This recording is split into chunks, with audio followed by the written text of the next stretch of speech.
Dito sa Papa Dudut Stories, ikaw ay hindi nag-iisa.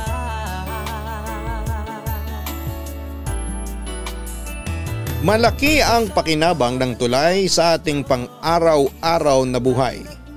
Mas nagiging madali ang pagpunta natin sa isang lugar dahil dito sa paglalakad man yan o sa transportasyon.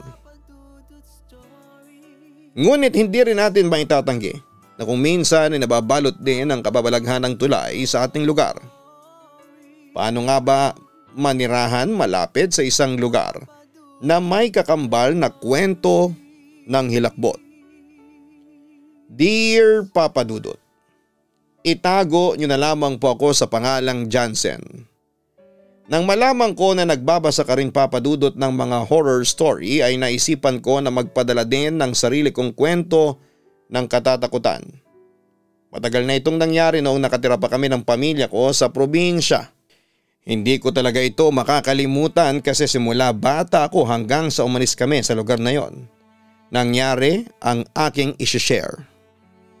Ipinanganak ako sa isang simpleng probinsya at simple lang din ang buhay namin doon. Bale, pang-tatlo ako sa 7 magkakapatid. Ganun po kasipag ang mama at papa ko kaya marami kami. Noong bata pa ako, ay nakatira kami sa bahay ng lolo at lola ko sa side ni mama. Nang maging 4 na kaming magkakapatid ay kinausap ng lolo at lola ko ang mga magulang ko kung gusto na ba naming magbukod o magkaroon ng sariling bahay. Ipapagamit daw nilang bakanting lupa na pagmamay-ari nina lolo at lola na sobrang lapit lang sa bahay nila. Meron kasing lupa ang lolo at lola ko na malapit sa isang tulay at ilog. Nasa dulo yon ng street na yon tapos kapag tumatawid ka sa tulay ay kabilang barangay na. Yung ilog ang naghihiwalay sa 2 barangay. Nabutan ko pa ang tulay na yon na kahoy pa lamang ang tawiran. Nakakatakot ngang dumaan doon kasi feeling ko ay magigiba ang tulay kasi medyo luma na yung mga kahoy sa tulay tapos ay may part pa na parang nabubulok na.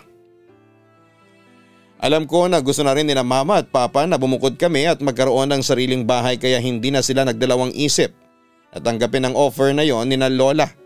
Yun nga lang ay kailangan pa nilang mag-ipon ng pera para pampatayo namin ang bahay.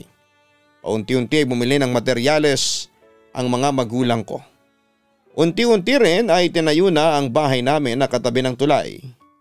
Mabuti na lamang at marunong sa pagtatayo ng bahay ang papa ko. Kaya kapag wala siyang trabaho ay siyang gumagawa noon. At kumukuha na lamang siya ng 1 o 2 tao na makakatulong niya. Halos 1 year in the making ang bahay namin na yon, Papa Dudut. Gawa sa kawayan at sa wali ang dingding. Pawid ang bubong. Merong 1 kwarto para sa aming magkakapatid at may 1 maliit para kina mama at papa. Ang sala namin ay siya ring kainan namin. Meron yung silong kasi may mga pagkakataon na tumataas ang tubig sa ilog. Kasi malapit yon sa dagat at umaabot ang tubig sa lupa kung saan ay nakatayo ang aming bahay. Masaya ako na meron na kaming sariling bahay pero nagkaroon din ako ng kaunting takot kasi malapit sa tulay ang aming bahay. Bata pa kasi ako ay may mga kwento na akong naririnig tungkol sa tulay na yon, Papa Dudut. Meron daw doong white lady na nagpapakita.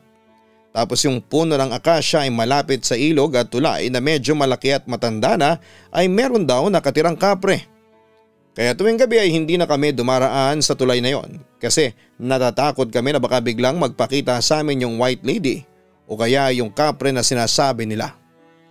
May mga kwento rin kasi noon na nagsasabi na nakita raw nila yung white lady sa tulay. Palagi raw yung nakatayo sa may gilid na para bang merong naghihintay. Sa pagkakatanda ko ang kwento ng white lady na yon ay meron daw itong boyfriend na may kaya sa buhay. Yung babae raw ay mahirap kaya tutol ang magulang ng lalaki sa relasyon ng dalawa. Naging tagpuan daw ng dalawa ang tulay tuwing gabi. Palagi rin daw na nauunang dumating sa tulay ang babae. Hanggang isang gabi hindi dumating ang lalaki. Nagtaka raw ang babae. Nang sumunod na gabi ay naghintay ulit ang babae pero hindi na naman siya sinipot ng boyfriend niya. Hanggang sa umabot na ng 1 linggo na naghihintay sa wala ang babae. Pero patuloy pa rin po itong umaasa na isang gabi ay darating ang kasintahan niya. Hanggang isang gabi may mga lalaki raw na nakakita sa babae na nasa tulay at pinagsamantalahan ang babae. Pagkatapos ay pinatay daw ang babae at inihulog sa tulay ang katawan. Simula raw nang mangyari yon ay nagkaroon ng white lady sa tulay na yon, Papa Dudut. Kahit daw maraming taon na ang nakalipas ay naghihintay pa rin ang babae na darating ang jowa niya. Ang sabi pa, dinala raw sa malayong lugar yung boyfriend ng white lady at pinakasal sa ibang babae. Bilang bata pa ako nang narinig ko ang kwentong yon ay pinaniwalaan ko yon, Papa Dudut. Ang naging epekto tuloy sa akin ay natatakot na akong dumaan sa tulay tuwing gabi. Kapag kasi pumapasok kami sa school ay yon ang dinadaan na namin. Kaya hindi talaga ako nagpapaabot sa labas ng gabing-gabi na. Isang beses ay naitanong ko kay mama ang tungkol sa bagay na yon. Mama, bakit pala dito tayo tumira? Dapat di na lang tayo umalis kina lola. Ang lapit natin sa tulay. Baka mamaya ay makita pa natin yung white lady, ang sabi ko kay mama. Jansen, ang tagal ko na sa lugar na ito pero kahit dulo ng buhok ng sinasabi mong white lady ay hindi ko pa nakikita, wika ni mama. Wala ka naman kasing third eye, mama. Paano mo makikita? Ang sabi ko. Kahit na, panakot lang ang white lady na yon pero hindi naman totoo. Sambit pa ni mama. Hindi na alis ng mga sinabi ng nanay ko ang takot ko sa tulay, Papa Dudut. Naniniwala pa rin ako sa mga kwento ng kalaro ko at ibang mga tao tungkol sa tulay. Kaya kapag gabi na ay sinasarado ko na kaagad yung bintana sa kwarto naming magkakapatid na kapag dumudungaw ka ay yung tulay at ilog ang agad mong makikita. Mas nakakatakot pa kasi ang bahay namin ang nag-iisang malapit sa tulay. Wala pa kaming kapitbahay ng time na yon. Grade 5 pala ako noong lumipat kami ng bahay, Papa Dudut. Hanggang grade 6 ay wala naman akong naranasan na nakakatakot sa lugar kung saan nakatayo ang aming bahay. Kahit sa mismong tulay ay wala rin. First year high school ako nang simulan na ipagawa ng local government namin ang tulay. Nagkaroon kasi noon ng malakas na bagyo at tuluyan ng bumigay ang ilang bahagi ng tulay na gawa sa kahoy. Kung hindi pa pala yon masisira ay hindi pa talaga gagawin. Nilagyan naman yon ng panibagong kahoy pero masyado ng delikado na lakaran ng tao. Kaya siguro naisip ng mga nanunungkulan sa aming bayan na gawin ng konkreto ang tulay, Papa Dudut. Matagal din na ginawa ang tulay na yon. Inabot din ang 1 taon. Nagkaroon na rin kami ng pansamantalang kapitbahay kasi yung space na lupa sa tabi namin ay pinagtayuan ng barracks ng mga gumagawa ng tulay. Patigil-tigil ang gawa nila kasi ilang bagyo pa ang dumaan. Naging kaibigan na rin ni Papa ang mga gumagawa ng tulay kaya kung minsan ay nakakainuman ni tatay ang mga yon, Papa Dudut. Isang gabi umuwi si Papa sa bahay na medyo nakainom. Hindi pa naman late noon, gising pa nga kaming magkakapatid at gumagawa pa kami ng assignment. Narinig ko na nag-uusap sina Mama at Papa. Alam mo ba, sabi ng mga gumagawa ng tulay, may kakaiba raw sa tulay natin. Palagi raw mabigat ang pakiramdam nila kapag ginagawa nila. Sabi ko baka nagpaparamdam sa kanila yung white lady, ang sabi ni Papa. Anong white lady? Hindi naman totoo yun, turan pa ni Mama. Pamalay mo naman sila nga nararamdaman. So kasabi nung isa, may narinig daw siyang babaeng umiiyak nung inabot na sila ng gabi sa pagtatrabaho. Kwento pa ni Papa. Baka pusa lang yun. Dito na ako pinanganak. Pero yung white lady na yan ay hanggang kwento lang. Walang nagpapatotoo. Siguro kung magpapakita pa siya sa akin ng harapan ay saka ako maniniwala. Sambit pa ni Mama. Huwag mong sabihin yan, mamaya ay marinig ka ng white lady sa tulay at magpakita nga yun sa'yo. Baka maihi ka sa sobrang takot. Ang natatawang sabi pa ni Papa. Wala akong kinakatakutan. Siya ang dapat nang patakot sa akin kasi buhay ako tapos siya ay patay na. Ang sabi pa ni Mama. Mas nakakatakot ang patay. Giit pa ni Papa. Ah, ganun. Kanino ka natatakot? Sa akin o sa White Lady? Tanong ni Mama. Siyempre sa'yo. Wala nang mas nakakatakot sa'yo. Biro pa ni Papa. Ewan ko sa'yo, matulog ka na at lasing ka na. May inis na wika ni Mama. Agad naman nagpunta si Papa sa kwarto nila ni Mama at hindi na siya nakipagtalo pa. Kahit na anong kasing sabihin niya ay hindi rin siya manalo-nalo kay Mama. Dahil sa hindi naman ganong kalaki ang barangay namin ay kumalat sa lugar namin ang kwentong yon ng mga gumagawa ng tulay, Papa Dudut. Naikwento rin siguro nila sa iba dahil nagkaroon na sila ng mga kaibigan sa amin. Mas lalo pa yung napatunayan nang magkaroon ng aksidente sa tulay na ginagawa. Nahulog sa ilog yung isang trabahador. Bigla na lamang daw natigilan habang nagtatrabaho tapos umiyak ng umiyak hanggang sa bumitaw na at parang inihulog ang sarili sa ilog. Nagkaroon ng haka-haka na sinapian ng White Lady yung trabahador kaya bigla itong umiyak. Ligtas naman siya at nagkaroon lang ng kaunting sugat. Nakita ko pa rin naman siyang nagtatrabaho pero palagi nang may nakasabit na rosaryo sa leeg niya. Mas lalo tuloy kami nagkaroon ng takot sa tulay na yon. Pero maasa ako na sana kapag nagawa na yung tulay ay mawala na rin ang White Lady na naroon, Papa Dudut. Nang matapos ng gawin ang tulay ay nawala na kami ng kapitbahay. Ginaba na yung barracks at umalis na ang mga trabahador. Mukhang matibay naman yung tulay at hindi na nakakatakot dumaan. Nilagyan din ng poste ng ilaw ang magkabilang dulo para kapag gabi na ay maliwanag. Nakakabawas din yon ng takot. Hindi na lamang mga tao ang nakakadaan kundi maging mga sasakyan na hindi naman gaanong kalaki. Tuwing gabi ay naging paboritong laruan na rin ng mga bata sa amin ang tulay kasi maliwanag doon. Parang wala lang sa kanila ang kwento doon na merong White Lady. Kung minsan pa nga ay inaabot ng halos hating gabi na meron pa rin mga batang naglalaro doon. Karaniwan nilang nilalaro ay patintero. Kaya may mga pagkakataon na naiinis si nanay kasi maiingay ang mga bata. Gabing-gabi na. Kaya sinisigawan ni Mama mga bata para pauwiin na at para makatulog na kami. Mahirap kasing matulog kapag may maiingay sa labas. Lalo na si Mama na sobrang babaw ng tulog. May isang gabi na narinig kong bumangon si Mama dahil narinig ko ang boses niya na nagngangangaw-ngaw. Base sa mga narinig ko ay kay Mama ay nagagalit siya dahil sa ingay ng mga bata sa labas na naglalaro sa may tulay. Pumunta siya sa kwarto naming magkakapatid kasi doon mas malapit ang kinakaroonan ng tulay. Hoy, umuwi na kayo. Madaling araw na at naglalaro pa kayo. Mga hindi kayo marunong pagsabihan, sigaw pa ni Mama. Nagtaka ako kasi wala naman akong naririnig ng mga batang naglalaro sa labas. Sumigaw ulit si Mama kaya mas lalo akong nagtaka. Parang siya lang naman ang nakakarinig ng mga naririnig niya kasi tulog na lahat ng mga kapatid ko. Sinabi ko kay Mama na wala naman akong naririnig na mga naglalaro sa may labas. Para makasigurado si Mama ay binuksan niya ang bintana at tumingin siya sa may tulay. Kahit siya ay nagtaka nang wala siyang nakitang kahit na isang bata doon. Ang sabi lang niya ay mukhang mabilis na nagtakbuhan ng mga bata nang sumigaw siya sa pangalawang beses. Pero nagtataka pa rin ako kasi wala talaga akong narinig na ingay sa labas ng aming bahay ng oras na yon, Papa Dudut. Hindi ko alam kung ano ang trip ni Mama kung bakit niya yon ginawa. Sigurado ako, Papa Dudut, na wala talagang maingay ng gabing yon. Mama, kagabi hindi ba sinisigawan mo yung mga sinasabi mo naglalaro kasi maiingay? Wala naman akong naririnig na maingay kagabi eh. Sabi ko kay Mama habang nag-aalmusal kami. Anong wala? Magigising ba ako kung wala akong narinig?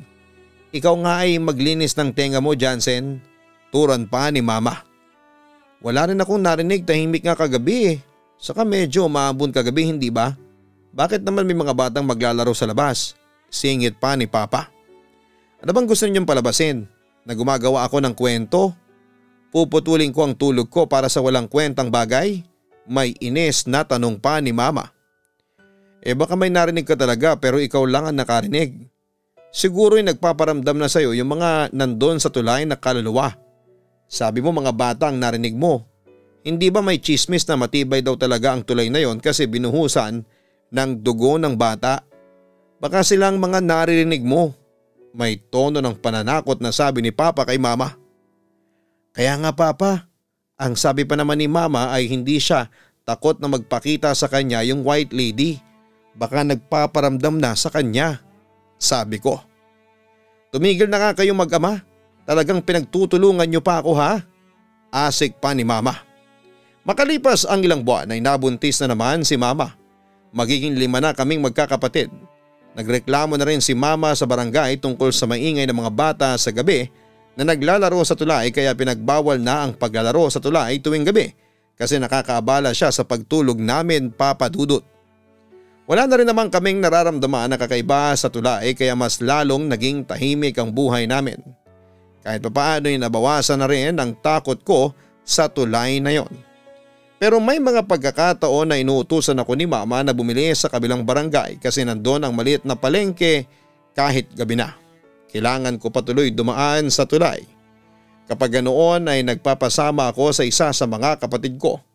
Pero minsan ay ayaw nila kaya wala akong choice kundi ang bumili ng pinabibili sa akin nang wala akong kasama. Binibilisan ko na lamang ang paglalakad ko sa tulay. Kasi hindi pa rin nawawala sa isipan ko na merong doong white lady at posible na may bagong mga kaluluwa na nakatira sa tulay dahil sa chismis na binuhusan niyo ng dugo ng mga bata. Parang lahat naman yata ng konkretong tulay ay may ganong kwento. Pero dahil sa medyo bata pa ako ng time na yon ay naniniwala ako sa ganon, Papa Dudut. Isang gabi inutusan ako ni Mama na bumili ng 1 kilo ng karne ng baboy dahil mag-aadobo siya. Medyo malaki na ang tiyan ni Mama noon, nagpasama ako sa mga kapatid ko pero kahit isa ay walang gustong sumama sa akin. Nakiusap ako kay Mama na baka pwedeng iba na lamang ang utusan niya pero nagalit pa siya sa akin. Napilitan na lamang akong sumunod kasi baka mapalo o hindi pa ako bigyan ng baon. Nang papunta na ako ay okay naman pero nang pabalik na ako ay doon na may nangyaring kababalaghan. Malayo pa lamang ako sa tulay ay mabilis na ang paglalakad ko, Papa Dudut. Nang nasa gitna na ako ng tulay ay hindi ko alam kung bakit bigla akong may naramdaman na kakaiba. Yung parang hindi ako makahinga ng maayos at ang bigat ng dibdib ko. Maya-maya may narinig akong iyak ng babae na para bang nanggagaling siya sa ilalim ng tulay. Doon ako napasigaw at tinawag ko si Mama. Napatakbo na ako at halos umiiyak ako nang dumating sa bahay. Napagalitan pa nga ako ni Mama kasi wala akong dalang karne ng baboy. Doon ko na-realize na nabitawan ko pala yon nang tumakbo ako sa tulay dahil sa sobrang takot. Balikan mo yung karne. Bilisan mo at baka makuha yun ng aso. Inis na utos ni Mama sa akin. Ayoko na pong bumalik doon. May narinig po akong babaeng umiiyak. Ang sabi ko. Ikaw ang babaeng umiiyak kapag pinalo kita. Jansen, huwag mo akong aartihan, turan pa ni Mama. Talagang naging matigas ang ulo ko ng time na yon, Papa Dudut. Kaya si Mama nang bumalik sa may tulay para kunin yung karne ng baboy na nabitawan ko. Pagbalik niya ay binungungaan pa niya ako kasi wala naman daw siyang narinig na babaeng umiiyak.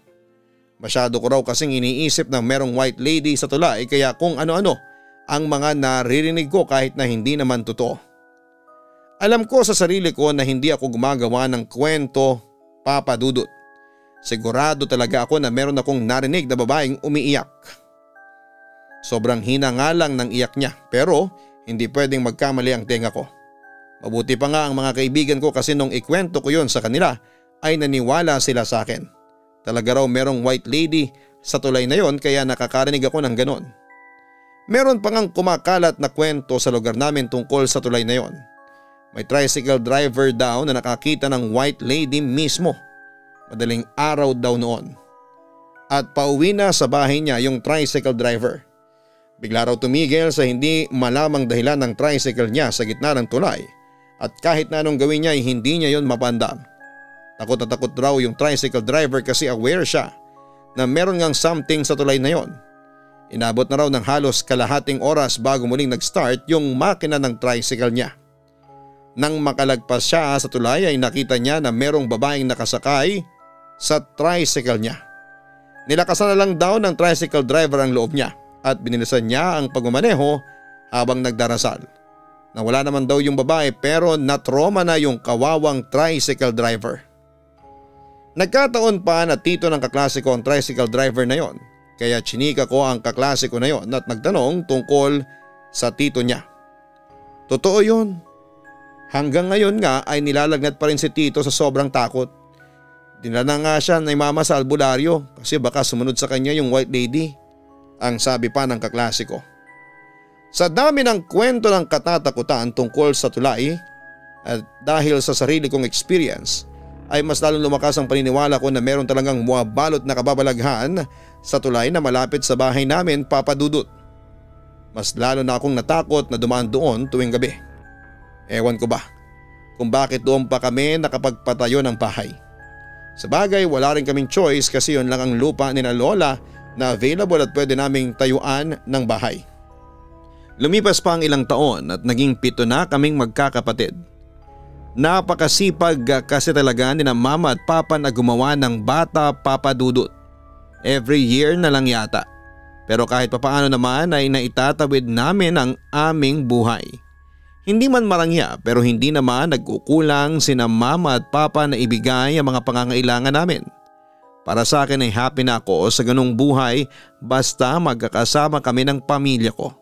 Pero hindi pa rin pala tapos ang kababalaghan na mararanasan ko sa tulay sa tabi ng aming bahay, Papa Dudut. Kahit papaano ay nagpahinga na rin ang kwento ng kababalaghan sa tulay.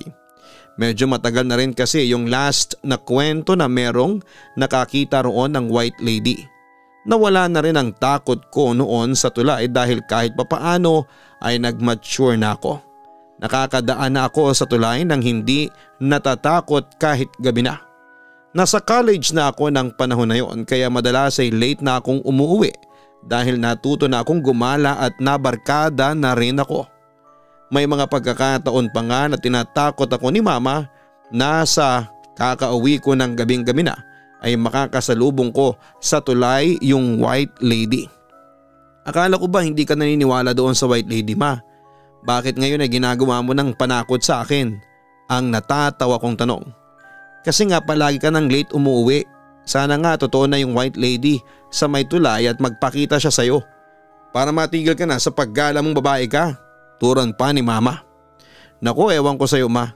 Samantalang dati nagagalit ka pa kapag sinasabi naming totoo yung white lady sa may tulay. Ang sabi ko.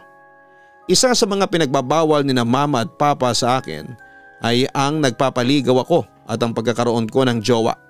Hindi raw ako pwede magkaroon ng jowa hanggang hindi pa ako tapos na mag-aral. Saka ako na raw yun atupagin kapag meron na akong maayos na trabaho. Pero dahil medyo pasaway pa ako ng time na yon, hindi ko sila sinunod. Pinilit ko naman na huwag magkaroon ng boyfriend pero nang may manligaw sa akin sa campus at nagustuhan ko siya ay sinagot ko siya, si Andre. Pumayag naman si Andre na sekreto muna ang relationship namin dahil may mga taga-lugar din namin na nag-aaral sa school kung saan ako nagka-college. Baka kasi makita nila ako at ikwento nila ako sa mga magulang ko. Baka kalbuhin pa ako ni na mama kapag nagkataon. May mga pagkakataon na inihahatid ako ni Andre sa bahay. Pero hanggang sa tulay lang siya, Papa Dudut. Tuwing gabi lang niya ako inihahatid para walang makakita sa amin. Isang araw umansa rin namin ni Andre kaya after ng school ay nag-date muna kami. Nagpunta kami sa bayan kasi nandoon ang mga kainan. Hindi kung anong kainan, Papa Dudut, ha. Yung legit na kainan talaga, kagaya ng mga fast food restaurants. Natatandaan ko na binigyan ako ni Andre ng stuffed toy na teddy bear. Pero ang sabi ko ay siya muna ang magtago kasi kapag dinala ko yon sa bahay namin ay makikita ni na mama.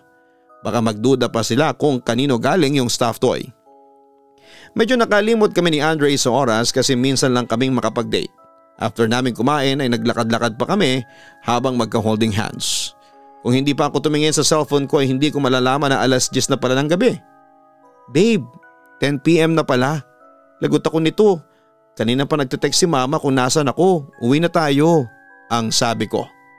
Sige, baon na lang tayo sa susunod. Ihatid na lang kita para sure ka na safe na makakauwi sa inyo. Turan pa ni Andre. Nang nasa tulay na kami ay sinabi ko kay Andre na pwede niya akong iwanan doon. Pero hindi agad umalis si Andre at nag-request pa siya na baka pwede siyang makahingi ng kahit na isang kiss sa akin. Pinagbigyan ko naman si Andre pero habang hinahalikan niya ako ay biglang naging malamig ang simoy ng hangin. Hindi ko naman yun pinansin kasi gabi naman at normal lamang na malamig ang hangin kapag ganong oras. Babe, tama na. Baka may makakita sa atin. Tulak ko kay Andre. Sige, kita na lang tayo bukas sa school ha? Ang sabi pa ni Andre. Okay, mag-iingat ka pag uwi mo. Sorry at late na akong makakarating ka sa inyo ha?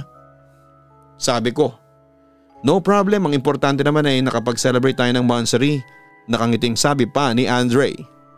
Paalis na sana si Andre nang bigla akong natigilan dahil sa merong sumitsit sa kung saan. Akala ko si Andre ang sumisitsit sa akin kaya lumingon ako pero nakita ko na tuloy-tuloy lang si Andre sa paglalakad at medyo malayo na siya sa akin. Mas naging malamig na ang hangin. Yung tipong tumataas na ang balahibo sa braso ko.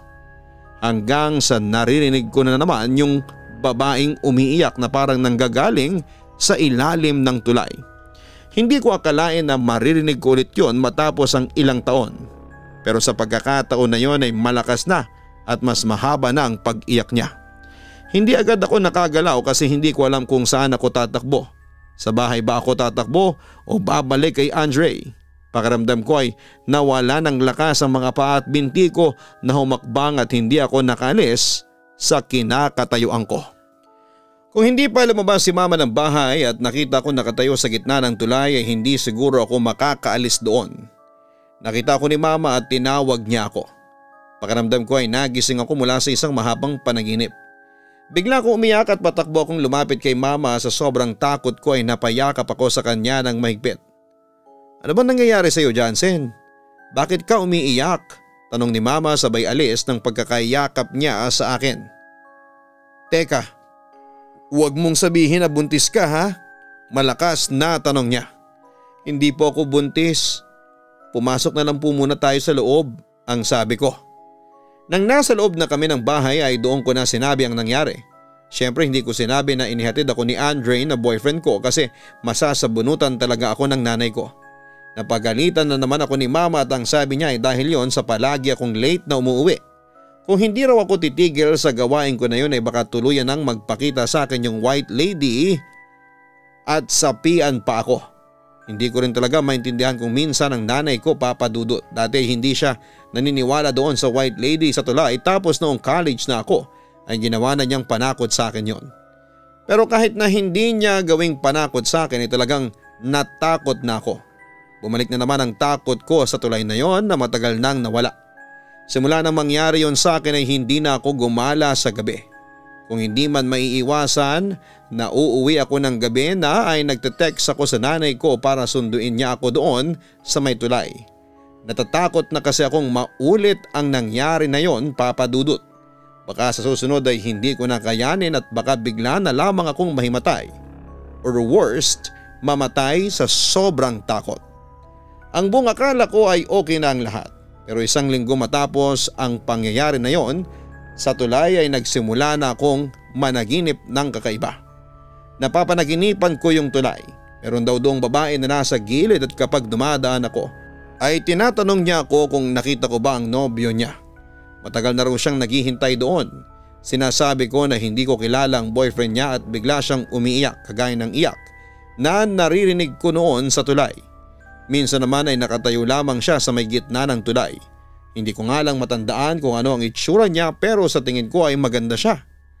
After ng magkakasunod kong panaginip na yon ay nilagnat ako ng malala, Papa Dudut. Inakala naming lahat na normal ang lagnat na nararamdaman ko at madadala sa gamot na binibili namin sa butika. Kaya lang ay inabot na ng 3 araw ay hindi pa rin bumababa ang lagnat ko. Isang gabi habang nakahiga ako at hawak ko ang cellphone ko ay pinagalitan ako ni mama. Cellphone ka kasi ng cellphone kaya nilalagnat ka na. Paano ka gagaling yan? Akin na nga yung cellphone na yan. Dapat talaga hindi ka na namin binili niyan eh. Turan pa ni mama. Ma, ito na nga lang ang libangan ko, kukunin mo pa. Matulog ka na kaya, late na, sabi ko. Hindi pa ako makatulog. Yung kuya mo wala pa. Mag-aalas 12 na ng hating gabi. Baka nakikipag-inuman na naman ang damuho na yon. Humanda siya sa akin pagdating niya. Sambit pa ni mama. Ang tinutukoy ni mama na kuya ko ay ang kapatid kong panganay. Meron na siyang trabaho noon pero kagaya ko ay marami rin siyang kabarkada. Pero ang bonding kasi ng mga kaibigan ni kuya ay ang pag-iinom tuwing weekend na talagang tinututulan ni mama. Sinabi ko kay mama na matutulog na ako pero ang totoo ay nagsa-cellphone pa rin ako. Katext ko kasi noon si Andre at nag-aalala siya sa akin kasi ilang araw na akong hindi nakakapasok sa school dahil nga sa may sakit ako. Siguro 1 oras na ang lumipas nang patay na ni mama ang ilaw sa buong bahay. Wala pa rin ang kapatid ko at baka inaantok na si mama sa paghihintay. Ako naman ay gising na gising pa rin at hindi pa ako inaantok. Kapag talaga katext ko ang jowa ko ay hindi ako inaantok kahit pa masama ang pakiramdam ko. Nagpasalauna na nang magsabi si Andre na matutulog na siya. Inaantok na daw siya. Nang wala na akong katext ay nag-games na lamang ako sa cellphone, Papa Dudut. Habang naglalaro ako ay may narinig akong tunog sa labas ng bintana ng kwarto namin. Hindi ko alam kung meron bang kumakatok doon o merong bumabato ng maliit na bato. Basta paulit-ulit yung ganong klase ng tunog. Dahil nga sa wala pa ang kuya ko ay siya ang naisip kong gumagawa noon.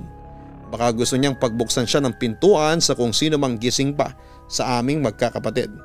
Nakalock kasi sa loob ang pinto namin at kailangan pa niyang kumatok.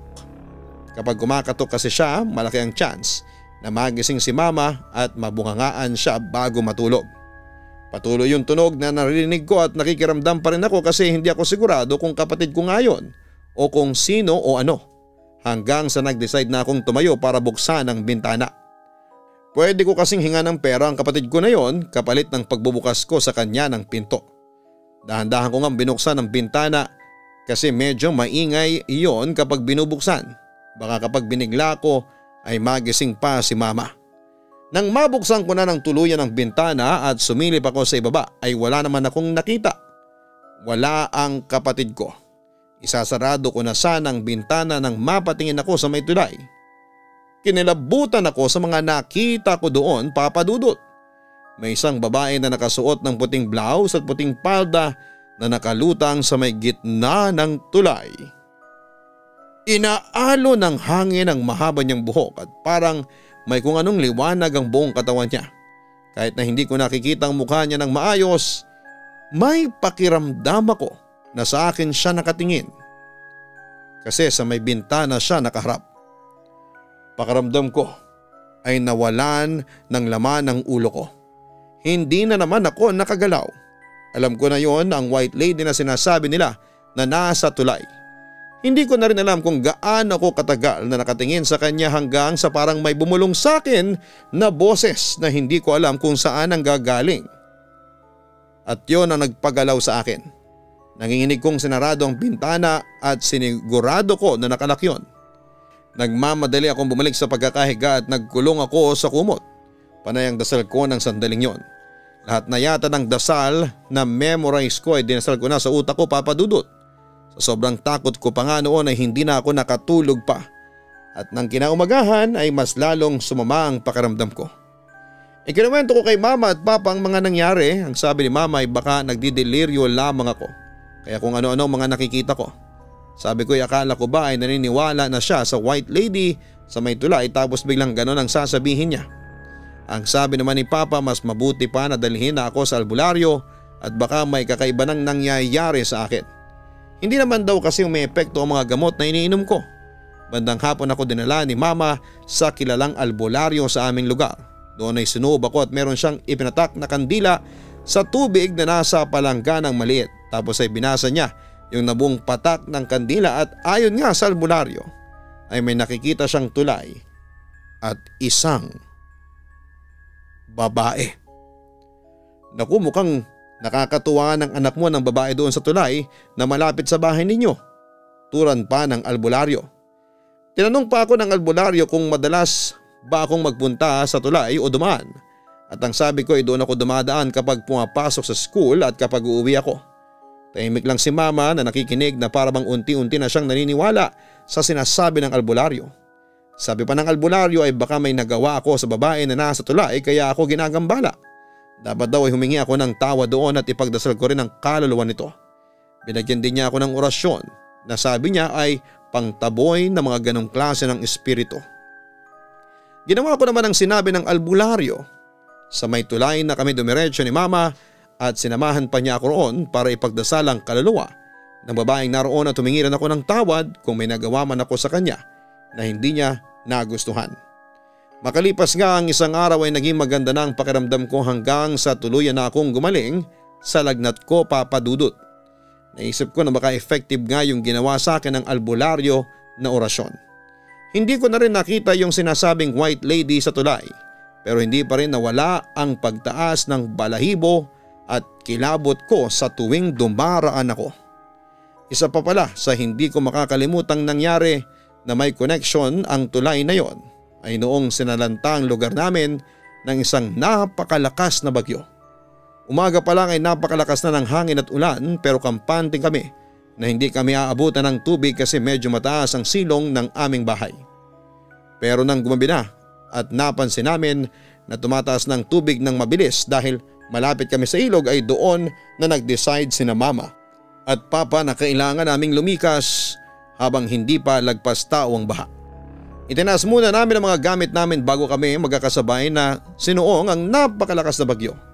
Ako ang may dala ng pangalawa sa bunso naming kapatid tapos nasa hulang kami kasi medyo mahirap maglakad dahil sa hanggang bewang na baha. Papunta kami sa bahay ng lolo at lola ko kasi matibay ang bahay nila at meron silang taas. Habang naglalakad ako sa bahay ay narinig ko ang kapatid ko na nagsalita. "Ate, may babae sa tulayo, kawawa naman siya," sabi ng kapatid ko. Nabuhat ko. Huminto ako saglit at tumingin ako sa may tulay.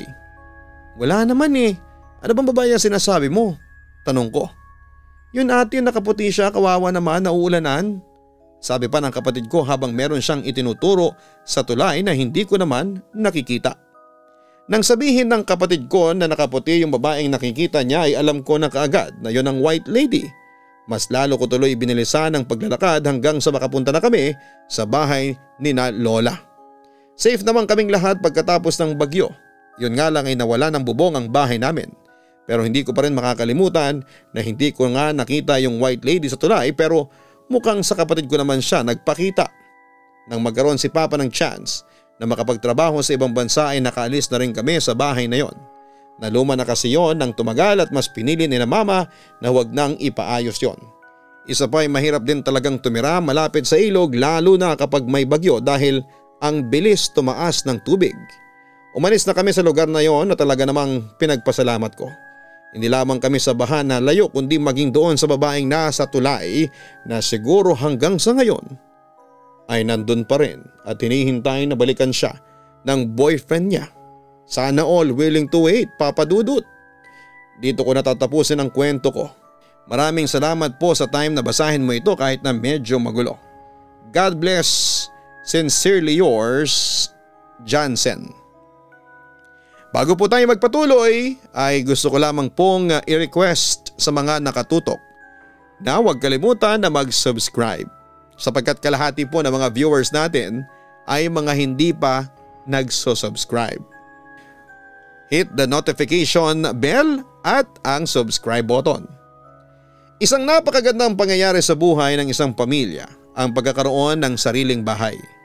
Ngunit kung minsan ito rin ang nagiging daan upang makaranas sila ng isang bagay na magbibigay sa kanila ng takot at pangamba. Kaya mabuti na maging maingat tayo palagi sa ating paligid. Ang panganib ay hindi natin malalaman kung kailan at saan darating. Kahit pa nga sa sarili nating tahanan ay nangyayari ito. Huwag natin kakalimutan ng palaging humingi ng proteksyon at paggabay sa ating lumikha. Makapangyarihan ng dasal. At kung ginawa mo ito ng tama at bukal sa iyong puso ay makakamit mo ang proteksyon na iyong ninanais laban sa masasamang bagay na maaaring gumambala sa iyo. Ang buhay ay mahiwaga, laging may lungkot at saya. Sa Papa Dudut Stories, laging may karamay ka.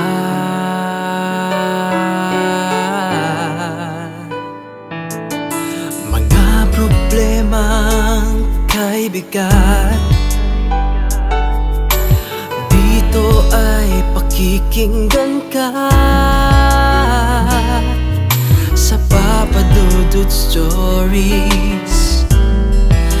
kami ay iyong kasama. Dito sa Papa Dudut Stories, ikaw ay hindi nag-iisa.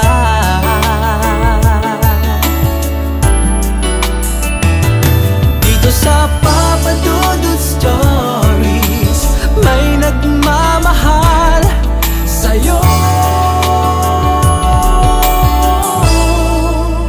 Papa Dudut Stories,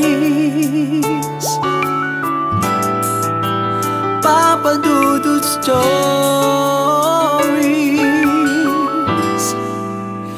Papa Dudut Stories.